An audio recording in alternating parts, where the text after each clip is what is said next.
নমস্কার বন্ধুরা, আজ যাচ্ছি আমি নৈহাটিতে পুজো দিতে।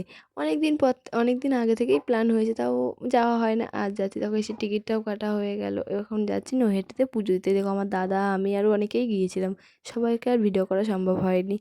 এই দেখো, ডালাটাও কেনাও হয়ে গেছে। এত ভালো লাগছিল ডালাটা যখন হাতে পেয়েছি, তবে থেকেই ভালো লাগছে মনটা। এখন যাচ্ছি বড়মার কাছে পুজো দিতে, বড়মার দরবারে। এই দেখো, অবশেষে দরবারে কিন্তু চলেও এসেছে। ডালাটা নিয়ে দেখো, একটা ভিডিও করে নিলাম। দেখো কত ছবি বিক্রি হচ্ছে বড়মা।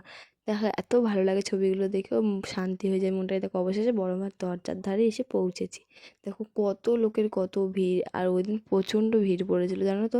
আর এত ভিড় পড়েছিল বলার মতো না। আমি তো ঠিক করে পুজোটাই দিতে পারিনি, তাও তো সামনে গিয়ে মন ভরে পুজো দিয়েছি, দেখেছি মাকে। এত ভালো লাগছিল বলার মতন না। আমার ডালাটা যখন হাতে ঠাকুরমশাই নিয়েছিল না, আমার মনটাই ভালো হয়ে গেছে। আর মায়ের সামনে থেকে মাকে দেখছি, কত দিনের স্বপ্ন সেটাও পূরণ হলো। তারপরে এইটা খেয়ে নিলাম, কারণ এত খিদে হয়েছিল। আমাদের বাড়ি জাস্ট অনেকটা দূর। তারপরে এই পার্কে একটু ঘোরাঘুরি করলাম, ছবি টবি তুললাম, বাই, বাড়ি চলে গেলাম।